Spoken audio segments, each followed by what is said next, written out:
폭락론자와 상승한다고 이제 주장하시는 분들의 문제점, 공통적인 문제점이네요. 보니까 둘 다 문제가 있다. 저는 그렇게 생각합니다. 이렇게 보시는 거죠? 그렇죠. 그러니까 폭등론자도 문제가 있고 폭락론자도 좀 문제가 된다고 보거든요. 폭락론의 문제점은 현실성이 없어요. 저는 사실 다양한 걸 다 보거든요. 폭락론도 보고 폭등론도 보고 누구라고 지칭은 안 하겠지만 정말 다양한 유튜브 채널을 봐요. 특히 폭락론 같은 경우는 장점이 또 있어요. 장점이 없는 게 아니에요. 폭락론의 장점은 자료를 굉장히 화려하게 써요. 자료를 어디서 이런 자료를 구해왔는지 모르겠는데 썸네일 보면 한번 클릭하고 싶게 만들어놔서 전쟁 날 것 같은. 그래서 핵폭탄 막 터지고 일단 재밌어요. 재밌고 재밌기도 하고 너무 현실성이 없는 게 문제지. 근데 결론을 너무 미리 정해놓고 말을 해요. 그게 문제인데 일단 결과적으로 폭락을 한다고 말을 하니까 아니 이 자료는 오릴 만한 내용의 자료인데 이걸 보고 떨어진다고 말을 하는 느낌을 좀 받은 적이 있고요. 여러 번. 그리고 좋은 자료로 이상한 결과를 낸다. 폭등론자 같은 경우는 너무 아까 말씀드린 새우깡, 짜장, 화폐의 가치, 인플레이션에만 치중을 해서 다른 부분을 많이 못 보시는 경우가 많아요. 한편으로는 아까 말씀드렸지만 노무현 정부였던 05년부터 이제 07년 하반기 이 정도까지 08년까지 기준금리가 계속 상승했을 때 부동산도 폭등을 했거든요. 근데 이런 걸 생각해 보면 이제 금리와 부동산이 꼭 그렇게 반비례는 아니었다라는 걸 반드시 알아주셨으면 좋겠고 다양한 기준을 많이 보셔야 되지 않을까라는 생각이 들고요. 공통적인 문제점은 너무 확신에 차서 예언을 합니다. 저는 그냥 모르면 모른다고 말씀드리거든요. 사실 제가 그렇게 전문가도 뭐 아니고 뭐 부족한 것도 많지만 그래도 난 적어도 제 아이디 프로필 사진에 비트겐슈타인을 놨어요. 현대 철학자죠. 굉장히 천재 철학자, 논리 철학 논고를 저작한. 근데 그분이 내가 말할 수 없는 거에 대해서는 침묵해야 된다라고 말을 합니다. 그러면 내가 아는 건 떠들 수 있지만 내가 모르는 걸 아는 척을 하면 안 되는 거거든요. 그분들은 전부 다 확신에 차서 앞으로는 얼마 된다 팍팍 이러는데 그 저점에 다 샀는지 궁금하고 그럼 그 고점에 팔았는지도 궁금해요. 근데 여기서 계속 올라가는데 계속 떨어진다 하고 있거든요. 고장난 시계도 2번은 맞죠. 인디언이 기우제를 열심히 지내다 보면 언젠간 비가 오잖아요. 그죠? 폭락한다 몇 년 지났는데 결국 폭락을 하면 거봐 내 말 맞잖아 이게 되는데 폭락론, 폭등론 둘 다 공통적으로 문제가 있지 않을까 생각을 하고 있습니다. 그 중에서도 굳이 더 나쁘다면 폭락론이 좀 더 나쁘지 싶어요. 굳이 비교를 하자면 왜냐하면 부동산은 장기적으로 보면 결국은 오르잖아요. 땅은 한정되어 있기 때문에 결국 집값이 올라갈 수밖에 없는 구조긴 하죠.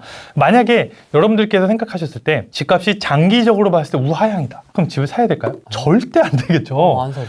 이거는 쓰레기 지식입니다. 이거 다 갖다 버리셔야, 이거 어쨌든 다 그래야 되는 내용이에요. 왜냐면 집값이 보합으로만 평생 유지가 된다고 해도 안 사는 게 맞는 거죠. 전세 사셔야죠. 뭐 가끔 세금 내면서 내가 못하라 그렇게 합니까? 근데 결국 여러분들이 이런 채널을 보고 계시고 어떻게 폭락론의 주장을 들으시는 것도 언젠간 오르니까 보시는 거잖아요. 어차피 계속 떨어질 거라면 왜 봐요? 볼 필요가 없는 거지. 폭락론이든 폭등론이든 장기적으로 봤을 때 오른다고 생각하니까 보시는 거거든요. 그러면 계속 폭락론자들의 이야기를 듣기보다 차라리 폭등론자 얘기를 듣는 게 결과적으로는 손해가 덜 갔잖아요. 예를 들어 폭락론자 같은 경우 지금 구독자가 막 수십만이죠. 어마어마하죠. 근데 그 구독하신 분들이 엄청난 수익을 보셨을까라는 생각이 전 듭니다. 근데 상대적으로 폭등론자는 구독자들의 수익을 봤으니까 결과적으로 봤을 땐 그런 측면을 말씀드리고 싶고요. 약간 폭락론에 대해서 좀 자세히 말씀드리고 싶은 게 폭락론자들 특징이 단타를 그렇게 쳐요. 아, 그래요?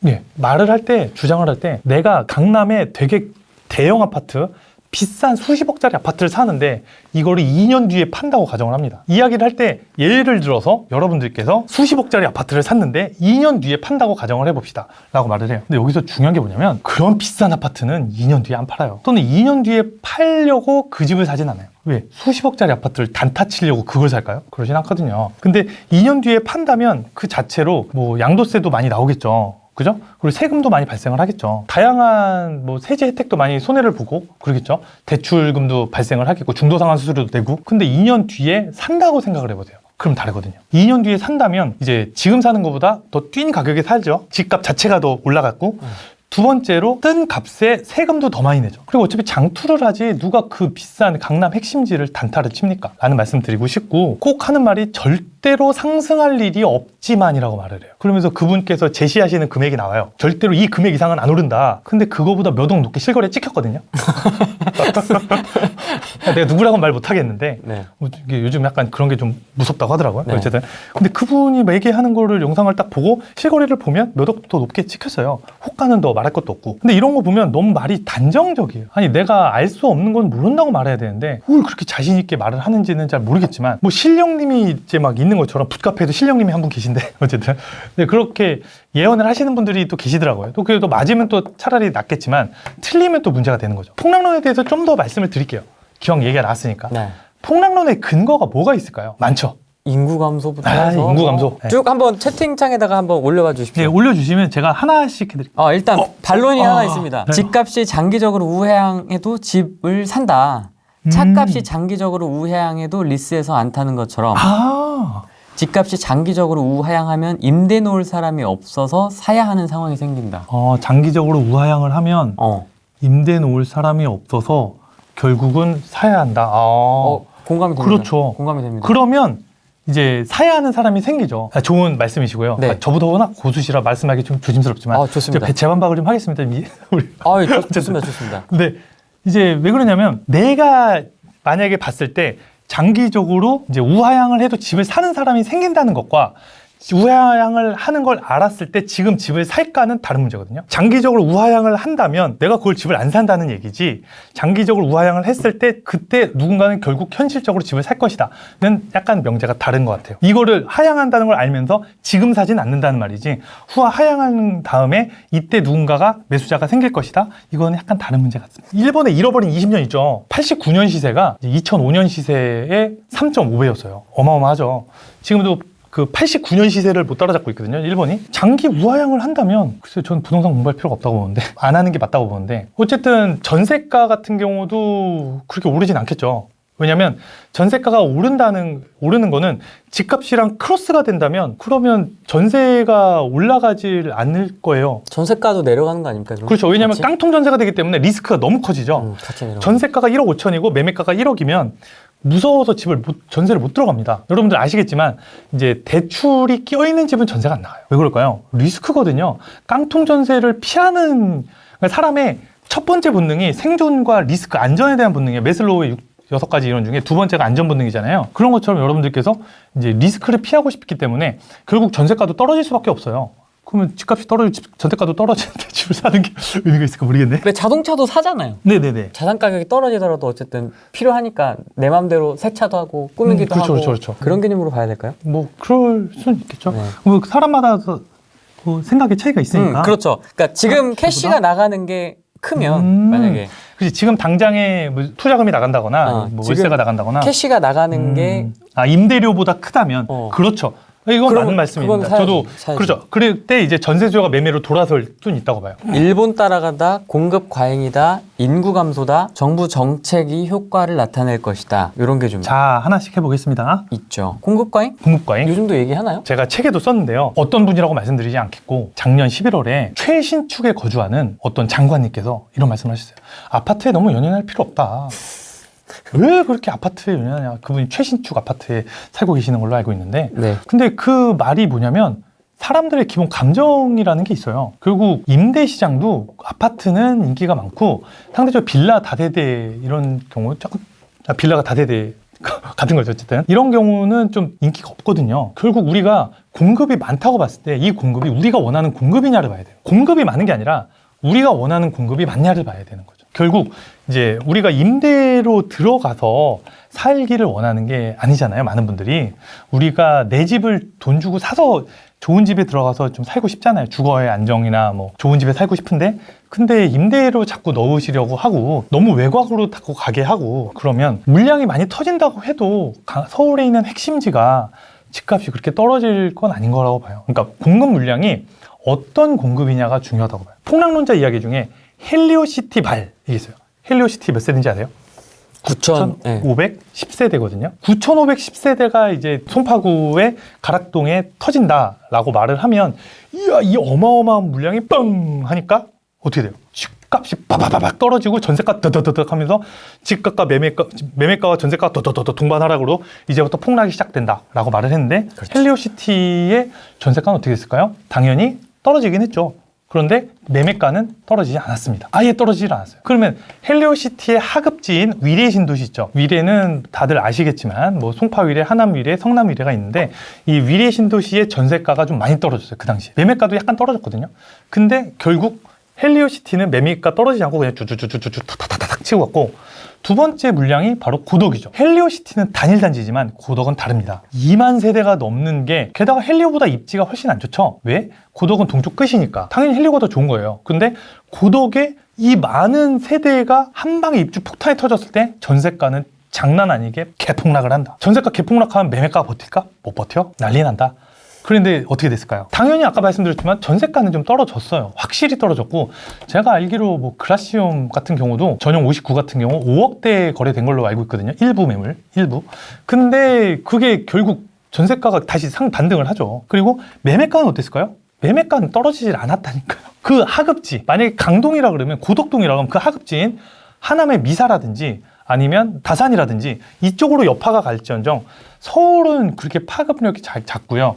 만약에 그 하남 같은 경우도 재밌는 게, 하남도 약간 떨어질 수 있었는데 호재가 막 교통호재가 많이 터졌어요. 갑자기 연장 갑자기 빠바방 터져서 19년 말에 9호선인가? 그거랑 8호선, 5호선 이렇게 다다닥 세 개가 막 터져버리니까 하남도 막 버티지, 이것도 버티고 저것도 버티고 하니까 그렇게 된 거예요. 사실 되게 기본 상식이지 않습니까? 입주할 때 전세가가 빠졌다가 조금씩 올라가고, 네.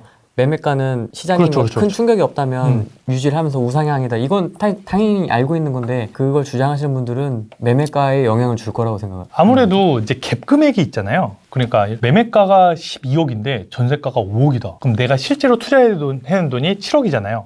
예를 들어 내가 분양은 받았지만 그거를 잔금을 치를 돈이 없을 때 이제 전세를 돌릴 수가 있는데, 전세를 돌렸는데 전세가가 생각보다 낮다. 근데 내가 가진 돈이 없다. 그러면 싸게 금매물 내놓지 않을까? 던져야 된다, 못 버티고. 그렇죠. 근데 그게 물량이 너무 많으니까 그런 물건들이 점점 많아지는데, 문제는 전세가 더 안 나가면 더 많은 투자금이 드니까 더 많이 헐값에 내놓는다라는 건데, 결국 서울 아파트 소유자들은 그렇게 호락호락하지가 않죠.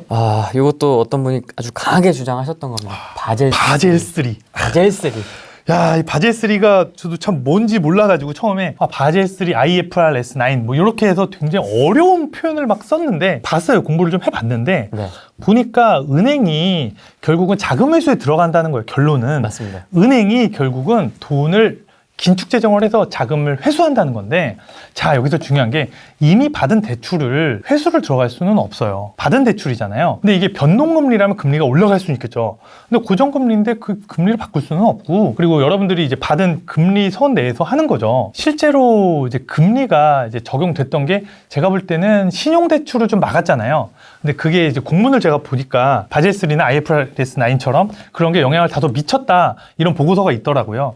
그래서 그런 게 신용대출에 다소 영향을 줬지만, 그렇다고 해서 그게 지금 막 엄청난 영향을 주진 않았다라고 생각을 하고, 그리고 그게 나온 지 좀 됐잖아요, 이야기가. 언제까지 써먹을 건지 모르겠는데. 그렇다고 그게 무의미한 건 아니에요. 영향을 미치겠죠. 뭐 현실적으로 너무 그렇게 크게 신경 쓸 부분은 아니다. 왜? 은행 대출을 받는 양이 좀 줄어들었어요. 이제 말씀드린 일본이랑 연결이 되는데, 우리나라 대출 건전성이 상당히 좋아졌기 때문이에요. 일본과 우리나라의 차이에 대해서 맥락이 비슷하니까 좀 이어갈게요. 일본 같은 경우 폭락론을 굉장히 주장을 많이 하세요. 일본처럼 우리나라도 된다. 일본이 우리나라보다 더 잘 나갔다. 일본 80년대는 2등이었습니다. 거의 뭐 2등이다. 세계 최강인 수준의 하나다. 뭐 이런 수준으로 말을 했었고, 심지어 이제 도쿄를 팔면 미국 전체를 살 수 있다. 라는 말이 돌기도 했었고요. 일본이 너무 잘 나가니까 미국이 제동을 걸었죠. 플라자 합의 아시죠? 85년도에 엔화를 딱 46%로 절상을 시킵니다. 3년간. 그러니까 엔화가 절상이 되면 수출길이 막히겠죠. 엔화가 좀 내려가야 수출을 많이 할 텐데 비싸니까 안 살 거 아니에요. 그러니까 어떻게든지 살아내려고 건설 경기 붐이 좀 일어나죠. 근데 LTV 아시죠? LTV. 결국 집값 대비 대출량이잖아요. 우리나라는 아까 말씀드렸지만 이제 9억 밑은 40%, 15억 밑은 20%, 90억 초과는 제로잖아요. 여기 이때 막 120%씩 받아요. 10억 아파트를 12억을 대출받는다는 소리거든요.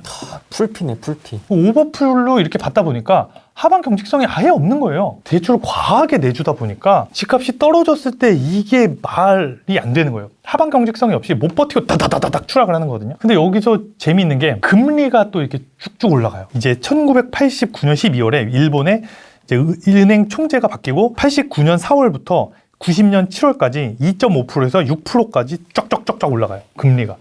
금리가 올라가는데 대출 건전성이 극악이다. LTV를 이빠이 받았는데, 엄청 받았는데 금리가 오른다. 어떻게 할까요? 처분해야죠. 땡처리 너보다 땡처리 하다가 미친 듯이 떨어지다 보니까 6분의 1까지 떨어졌다.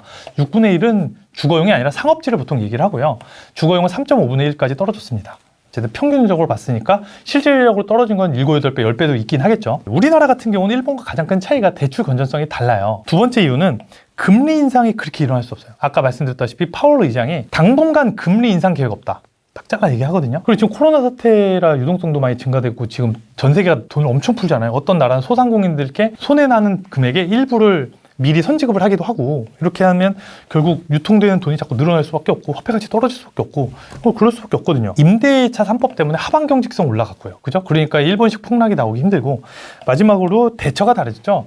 일본이 그렇게 된 걸 뻔히 아는데 우리 정부가 뭐 그걸 뻔히 알면서 똑같은 결론을 낸다. 그럴 리는 없을 것 같아요. 우리나라의 대내적 충격을 봤을 때 그리고 금리 인상은 굉장히 큰 거예요. 금리라는 거는 어마어마한 거기 때문에 금리 자체가 경제 지표의 핵심이고 부동산보다 금리가 더 중요한 거예요. 그래서 그렇게 보시는 분들도 많고요. 그래서 금리를 마음대로 이렇게 하긴 좀 어렵다고 봐요. 요즘도 일본 얘기하는 사람들 이렇게 보면 참 재밌어요. 뭐 이제 너무 질려가지고 사실 사람들이 듣나 싶기도 한데. 근데 우리가 참고치는 된다고 봐요. 아까 전에 폭락론을 이야기를 하다 말았는데 네. 폭락론 같은 경우 장점이 있습니다. 자료를 굉장히 막 스페셜하게 만들고 영상 자체를 막 재밌게 만들기 위해서 엄청나게 막 뭐 이렇게 팡 이렇게 막 이런 것도 있고 뭐 그리고 효과, 뭐 애니메이션 뭐 이런. 애니메이션 그리고 그거 말고도 심신의 안정을 줄 수 있습니다. 심신의 안정. 어차피 집에 살 수 없는데 그걸 보면서 마음의 안정을 찾을 수 있는 거예요. 근데 저는 그것도 순기능일 수 있다고 봐요. 어차피 집에 살 수 없다면 폭락론을 좀 보고 그거 스트레스 받아서 뭐 하겠어요. 그죠? 그러니까 오른다 떨어진다를 말하고 싶은 게 아니라 여러분들의 상황에 맞는 솔루션을 하면 되는데 나는 그걸 듣는 게 맞으면 들으시는 게 맞다고 봐요. 아, 여기서 조금 오해할 수 있으니까 집을 살 수 없어서 보는 게 아니고 집을 안 사고 싶은 사람. 아, 그건 웬만하면 좀 피하셨으면 좋겠고 하락에 배팅하고 싶은 사람들이 보는 그러니까 거죠. 만약에 집을 살 수 있는 분이라면 그렇다면 양자를 그러니까 자료만 좀 보셨으면 좋겠고 너무 이렇게 휘둘리는 성격이거나 좀 내가 좀 팔랑귀다. 들으면 좋아 보이는데 저기도 좋아 보이는데 홈쇼핑 보면 사고 싶은데 막 이런 생각 하시는 분들 계시잖아요. 네.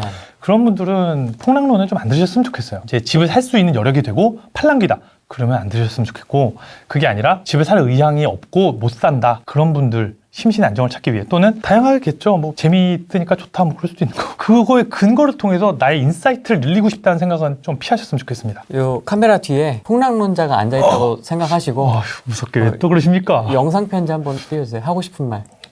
폭락론자. 안녕하세요. 가자입니다. 많이 좀 제 생각에는 너무 한 곳을 맹신하지 않았으면 좋겠고요. 폭락론자로 인해서 이제 손해를 보신 분들도 많이 계실 것 같은데 그렇다고 해서 저는 이걸 듣지 말라고 말씀드리고 싶진 않지만 최소한 그 근거가 맞는지 팩트 체크는 반드시 해주시고 뇌피셜은 아닌지 너무 단정형이라서 예언을 하고 있진 않는지를 한 번쯤 생각해 보시고요. 저도 가즈아가 쓴 글들이 굉장히 많죠. 몇 년 동안. 그게 맞는지 틀리는지를 반드시 확인해 보셨으면 좋겠어요. 만약에 제 글이 틀렸다면 저한테 댓글 달아주시면 제가 반론을 꼭 써드릴게요. 그것처럼 폭락론자분들께도 반론을 써주시면 댓글이 어떻게 달리는지 보시고 그걸 통해서 판단하셨으면 좋겠습니다. 여기까지. 가자님이 카페에다가 글을 쓰면 거기에 폭락 쪽에 스탠스에 있는 분들도 댓글 달리지 않으세요? 달리더라고요. 가끔씩. 뭐라고 반박을 하세요? 제가 사실 처음에 이거 입문을 했다가 글을 쓸 때 악플이 좀 달리지 않을까 걱정을 했었는데 은근히 제가 글 쓰면 악플이 잘 없더라고요. 제 볼 땐. 그래서 댓글이 한 500개 있다고 치면 500개 중에 악플이 한 2-3개 정도가 있는데 그 2-3분이 어떤 분일까 궁금해서 한번 아이디를 클릭해 보면 여김없이 폭락론자인 경우가 어김없이 이제 앞으로 폭락한다 계속 그 말을 하시더라고요. 그렇구나. 그래서 혹시 정말 그렇게 생각하시나요? 라고 제가 대댓글 달아드리면 이제 글을 지우시더라고요. 그럼 나도 다시 또 말이 이상하니까 나도 같이 지우고. 왜 지우지? 특이하다. 제 거 중에서 제가 대댓글 달았는데 지운 경우는 보통 폭락인 경우가 많고요. 그래서 저도 이제 따라서 애매하니까 뭐 댓글도 없는데 삭제된 글에 댓글 단게 되잖아요. 대댓이. 저도 많이 지웠고 그렇게 되더라고요. 폭락론자들 유튜브에 가면 거기 채팅이 그런 거래요. 투자 같은 거 안 하고 끝까지 회사 생활 열심히 그래요? 하겠다고. 그런. 전 그거는 맞다고 봐요. 얼마 전에 고수관 별사님께서 그 말 하셨는데 아무리 돈이 있어도 고정된 돈이 좀 들어오는 게 중요하기 때문에 월급을 포기하지는 않으셨으면 좋겠어요. 전업투자는 반대입니까? 반대라기보다 정말 뛰어난 인사이트와 막강한 자본력이 있으면 하셔야지. 근데 그게 아니라 1억을 30만 원 정도에 빌릴 수 있다라고 생각하면 대충 맞아요. 그러니까 뭔 말이냐면 전세 1억에 이제 월세 30만 원 정도로 보거든요. 그러면 30만 원이 1억을 빌리는 가치다라고 볼 수가 있는데, 그럼 300만 원을 한 달에 번다면 그러면 거의 10억 정도의 레버리지를 쓸 수 있는 가능성을 들고 있는 거예요. 여러분들은 대단하신 겁니다. 이런 생각을 좀 하시고 고정된 수입이 들어온다는 건 상당히 좋은 일이죠. 하지만 뭐 저는 이제 좀 새로운 길을 개척하고 싶어서 본인은 나와놓고 그러니까 아니 우리 보고는 나오지 마요. 내로남불이긴 한데 죄송합니다. 적폐라 그렇고요. 이따 말씀드리겠지만 생각해보니까 인테리어를 반값에 하고 여기서 내가 조금 먹어도 여러분들이 막 1,000만 원씩 아낄 수 있으니까 뭐 나도 좋고 너도 좋고 하면 할만하니까 해보자라고 해서 해보는 거고, 안 되면 뭐 다시 직업 구해야죠 뭐. 10억 정도 있으면 전업 투자하는 거 어떻게 생각하십니까? 순자산 10억이면 택도 없고요. 아, 택도 없다. 순자산 10억을 무슨 투자? 그게 아니라 이제 현금으로 10억이 따로 있다 라면 해볼 만하죠. 주식 투자자라면 뭐 1억 가지고도 투자를 하실 수 있을 것 같은데. 주식이요? 주식은 주식도 쉽지 않을 것 같아요. 아니 전 주식은 그렇게 고수가 아니라 주식 고수들은 뭐 제가 얼마 전에 그 모임이나 이런 데를 한번 가본 적이 있어요. 몇 년 전에. 근데 어떤 분이 주식 투자를 전업으로 하신대요. 대단하시다고. 그럼 수익이 좀 되시냐고 그랬더니 좀 있죠. 그래서 투자금 얼마 되시냐고. 한 3천 됩니다. 이렇게 계신데 3천만 원으로 평생 전업 투자를 하신다고? 그래서 깜짝 놀랐는데 어쨌든 뭐 1년에 한 2천만 원 버셨다고 하더라고요. 근데 그런 거 보면 3천으로 2천 벌기도 하는구나 라고 생각을 하는데, 부동산은 1억으로는 10억으로는 택도 없습니다. 제가 볼 때 10억으로 하기는 좀 어렵고, 만약에 10억으로 하려면 임대사업자로 해가지고 뭔가를 하든지 해야 되는데 아파트 임대사업자 막혔죠. 그래서 아파트 임대사업자 지금 안 되고요. 그리고 빌라 같은 경우도 좀 많이 힘들어졌기 때문에 잘 하셔서 전업 투자를 하실 수는 있겠지만, 글쎄요, 그래도 한 순자산 기준으로 한 30억 정도는 최소한 있어야 되지 않을까? 전업 투자자를 하려면. 아니면 이제 정말 실력이 있어서 컨설팅을 하신다면 얘기가 다르죠. 그러면 자산이 정말 1억밖에 없어도 뛰어난 인사이트를 가지고 계시고 정말 대단하시다. 뭐 저 같은 사람이야 뭐 부동산 컨설팅으로 돈 벌 수는 힘들겠죠. 제가 뭐 그렇게 대단한 사람 아니니까. 근데 정말 대단한 분들이 이제 그런 걸 하신다면 많은 분들이 그걸 들으시고, 좀 그렇게 생각해요. 만약에 부동산 투자를 하는데 A단지와 B단지를 선택해야 되는데 최종 결정을 해야 되는데 이 둘 사이에 유의미한 차이가 있는데 결국 A단지를 선택해야 돼요. 근데 이분이 그걸 모르고 B단지를 선택해서 생기는 기회 손실이 한 1억이 된다면 차라리 전문가한테 말을 해서 500만 원을 내더라도 손실을 안 보는 게 낫잖아요. 그럴 수는 있다고 생각하는데, 여기서 중요한 거는 그분이 그만큼 검증된 분인가를 꼭 보시고, 그 검증된 것 같다 싶으면 그렇게라도 하더라도 나을 것 같고, 그런 인사이트가 있는 분들이라면 믿을 수 있겠죠. 물론 저는 그 정도로 대단한 분이라고 생각하진 않고, 물론 저도 이제 일정 부분 3월달부터 자문도 좀 하고 적극적으로 좀 하고 이럴 생각은 있지만, 뭐 어쨌든 뭐 그렇습니다. 여러분들께서 팩트 체크를 하고 이렇게 하는 과정이 굉장히 중요하다고 생각을 하고요.